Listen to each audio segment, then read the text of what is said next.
আসসালামু আলাইকুম। আমি আজ রান্না করছি গরুর মগজ। সেটা আমি আজকে ভাজি করব।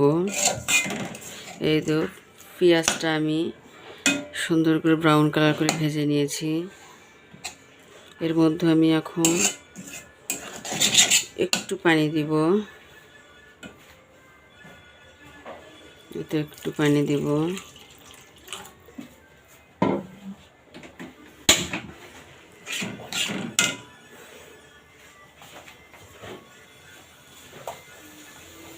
এর মধ্যে আমি এখন জিরা বাটা দিব,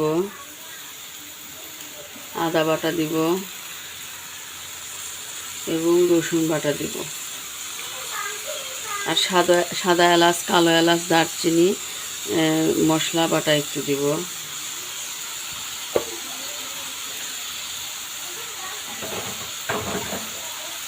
খুব সুন্দর করে আমি এখন একটু কষায় নেব। কোনো গোটা মশলা আমি দিব না, কারণ সবগুলোই আমি বাটা মশলা দিয়েছি। সাদা এলাচ, কালো এলাচ, দারচিনি, গোলমরিচ, লং সমস্ত বাটা মশলা দিয়েছি।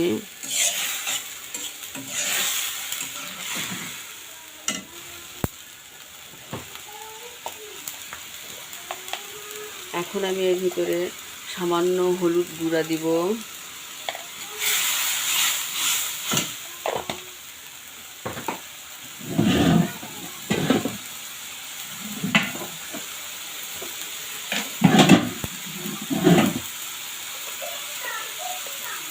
সামান্য পরিমাপ লবণ দিব।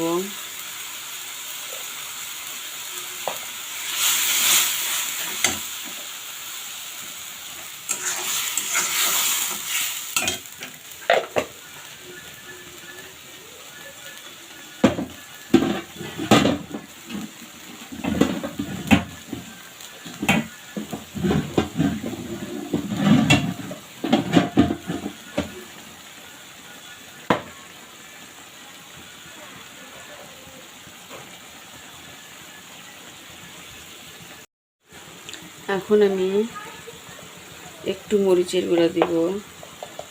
বেশি ঝাল হলে জিনিসটা খাওয়া যাবে না, তার কারণ মগজটা ভাজি ভাজি হবে। হালকা ঝালি দিব, তো বাচ্চারাও যেন খাইতে পারে। সামান্য মরিচের গুঁড়ো দিলাম।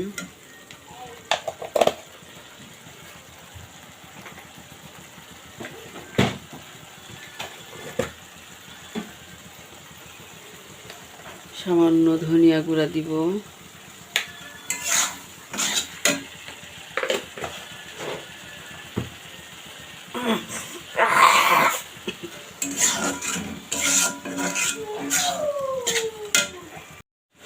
এই তো আমি খুব ভালোভাবে এটা কষাই নিয়েছি। এখন আমি এর ভিতরে আর সামান্য একটু পানি দিব, একটু।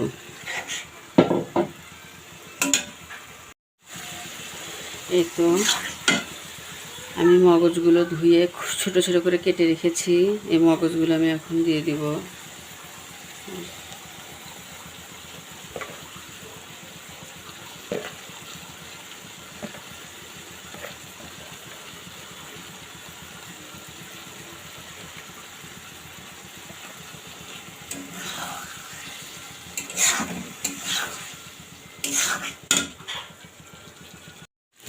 এই তো আমার মগজ ভাজিটা হয়ে গিয়েছে।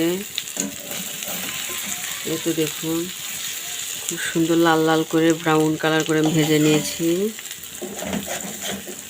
এই তো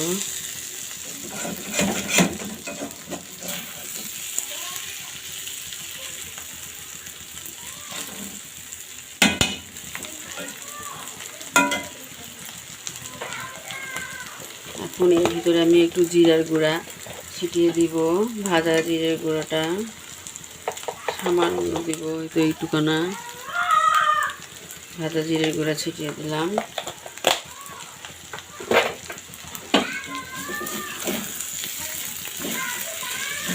হয়ে গিয়েছে। আমি এখন চুলাটা বন্ধ করে দিব।